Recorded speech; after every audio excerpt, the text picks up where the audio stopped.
प्रिय विद्यार्थियों, मैं हूं डॉक्टर अलका रस्तोगी, सह आचार्य समाजशास्त्र, श्री गोविंद गुरु राजकीय महाविद्यालय बांसवाड़ा। समाजशास्त्र के तृतीय वर्ष के प्रथम प्रश्न पत्र समाजशास्त्रीय चिंतन के मूल आधार, इस प्रश्न पत्र का हम अध्ययन करेंगे।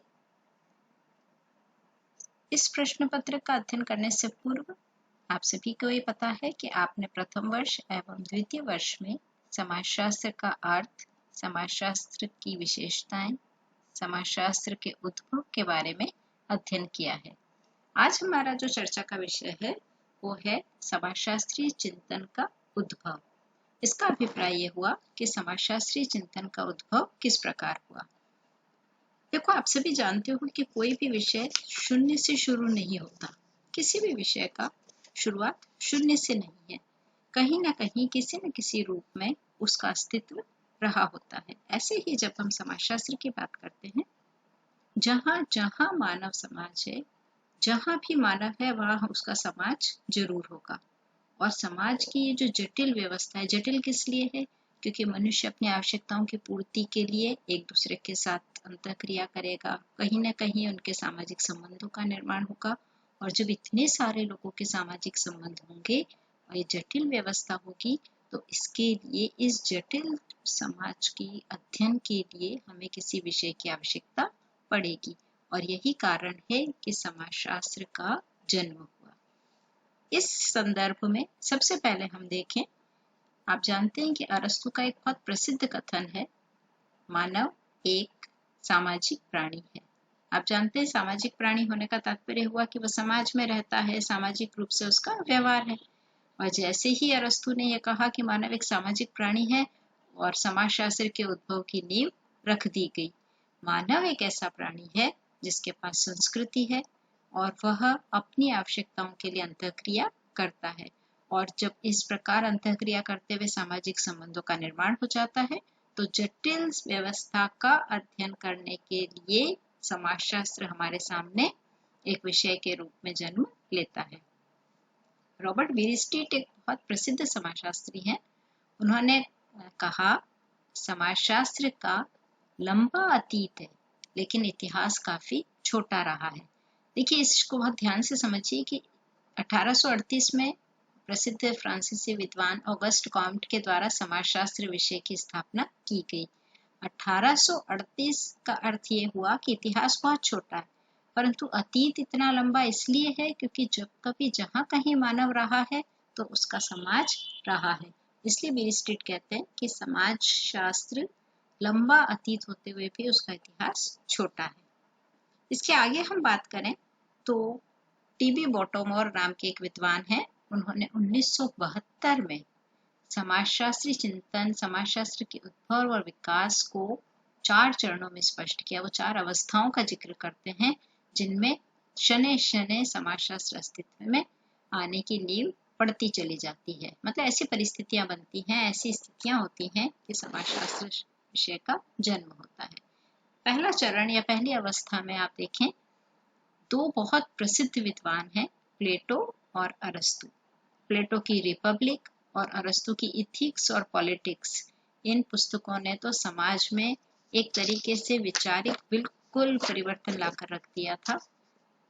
स्त्रियों की स्थिति, पारिवारिक संबंध या फिर सामाजिक संहिताओं की बात करें, इन दोनों पुस्तकों में पूरे के पूरे समाज के लिए एक बहुत ही अच्छा सा सामाजिक घटनाओं का एक पूरी व्याख्या उन्होंने प्रस्तुत कर दी थी। इस समय में लुक्रेशियस, सिसरा, मार्कस ऑरेलियस आदि यूनानी सामाजिक विचारकों ने भी महत्वपूर्ण योगदान अपना दिया था। तो पहली अवस्था के बाद अब हम देखें कि द्वितीय अवस्था में, जिसका समय हम 6वीं से 14वीं शताब्दी के मध्य मान सकते हैं। देखिए, इससे पहले तक ये पूरा का पूरा जो समाज का ढांचा है वो ऐसा था जिसमें कि आप यदि राजा के विरुद्ध बात करो या पोप के विरुद्ध बात करो, धर्म के विरुद्ध बात करो, तो उसका एक ही अभिप्राय होता था कि उसको मौत स्वीकार करनी पड़ेगी। परंतु जैसे ही हम 6वीं से 14वीं शताब्दी के मध्य आते हैं, तो जो भी घटनाएं हो रही थी उनको तार्किकता से समझने का इस समय प्रयास शुरू कर दिया गया था। थॉमस एक्विनस और दांते नाम के विद्वानों को इस समय में बहुत ही ज्यादा विचारक माना जा सकता है। समाज को परिवर्तनशील माना, और जब परिवर्तनशील माना तो उसके तथ्यों का अध्ययन करने के लिए कार्य कारण संबंध को भी इन्होंने स्पष्ट किया। देखिए, कार्य कारण संबंध का अभिप्राय हुआ कि यदि कार्य है तो कोई ना कोई कारण रहा होगा, या कारण आपके पास है तो कार्य जरूर होगा। तो कार्य कारण संबंध के द्वारा इस 6वीं से 4वीं शताब्दी के मध्य सामाजिक समस्याओं को समझने का प्रयास किया जाने लगा था। और इस समय में मनुष्य को सामाजिक प्राणी माना गया, और जब वो सामाजिक प्राणी माना गया तो समाज का होना जरूरी माना। ये धीरे धीरे 6वीं से 4वीं के मध्य की इस द्वितीय अवस्था में आप समझेंगे कि वैज्ञानिकता का प्रभाव दिखाई देने लगा था। थॉमस एक्विनस ने 4 प्रकार के कानूनों का इस समय जिक्र किया: शाश्वत कानून, दैविक, प्राकृतिक और मानवीय। और पूरी की सारी जो द्वितीय अवस्था है उसमें हमको कहीं ना कहीं सामाजिक सहयोग देखने को मिलता है, न्याय का, श्रद्धा का, विश्वास का और ईश्वर आदि पर भी थोड़ा सा बल हमको दिखाई देता है। इसके बाद की जो तीसरी अवस्था है, उस अवस्था का प्रारंभ 15वीं शताब्दी से माना गया। सामाजिक घटनाओं को अब स्वतंत्र रूप से अध्ययन किया जाने लगा, और आप जानते हैं कि सोशल कॉन्ट्रैक्ट थ्योरी, सामाजिक समझौते का सिद्धांत, इस समय अस्तित्व में आया। थॉमस हॉब्स, लॉक, रूसो ऐसे प्रसिद्ध विद्वानों ने इस समय चिंतन किया। सामाजिक, आर्थिक, राजनीतिक, धार्मिक पक्षों पर अध्ययन प्रारंभ हुए, उस पर चिंतन किया जाने लगा। इसी पूरे तृतीय अवस्था के समय में एडम स्मिथ ने श्रम विभाजन का सिद्धांत दिया, मॉल्थस ने जनसंख्या के सिद्धांतों को लागू किया, और थॉमस मूर ने आर्थिक और सामाजिक क्षेत्र में साम्यवाद की चर्चा की। इस काल में हम ये कह सकते हैं कि बौद्धिक चिंतन प्रारंभ हो गया था। हॉब्स, लॉक और रूसो ये इस काल के बहुत ही प्रखर विद्वान रहे, जिनके माध्यम से सामाजिक समझौते का सिद्धांत अस्तित्व में आया था। अगली अवस्था जो है, चतुर्थ अवस्था, इस काल में समाजशास्त्र अस्तित्व में आता है। हम जानते हैं 1838 में समाजशास्त्र विषय का एक विषय के रूप में, एक पृथक से विषय के रूप में जन्म हुआ था। समाजशास्त्र विषय के लिए जो पूरा का पूरा माहौल था, जो वातावरण था, वो इस तरीके का बन गया था जिस समय में कहीं युद्ध हो रहे थे, कहीं देश आजाद हो रहे थे, और कहीं ना कहीं मनुष्य को या तो प्रताड़ना मिल रही थी या बेघर हो रहा था। बहुत ही उसका अध्ययन किया जाना जरूरी समझा जाने लगा था। ऐसे समय में ऑगस्ट कॉम्ट ने ये विचार किया कि कोई ना कोई विषय हमें ऐसा चाहिए जो इन सब चीजों का अध्ययन कर सके, समाज का अध्ययन कर सके, व्यवस्थित विज्ञान के रूप में समझ सके। तो इस समय में समाजशास्त्र का जन्म हुआ, और यही कारण है कि ऑगस्ट कॉम्ट को फादर ऑफ सोशियोलॉजी, समाजशास्त्र का पिता या समाजशास्त्र का संस्थापक कहा गया। इसके बाद तो धीरे धीरे अलग अलग देशों में समाजशास्त्र अस्तित्व में आता गया, अर्थात उसका अध्ययन प्रारंभ किया जाने लगा। जॉन स्टुअर्ट मिल ने इंग्लैंड को समाजशास्त्र से अवगत कराया।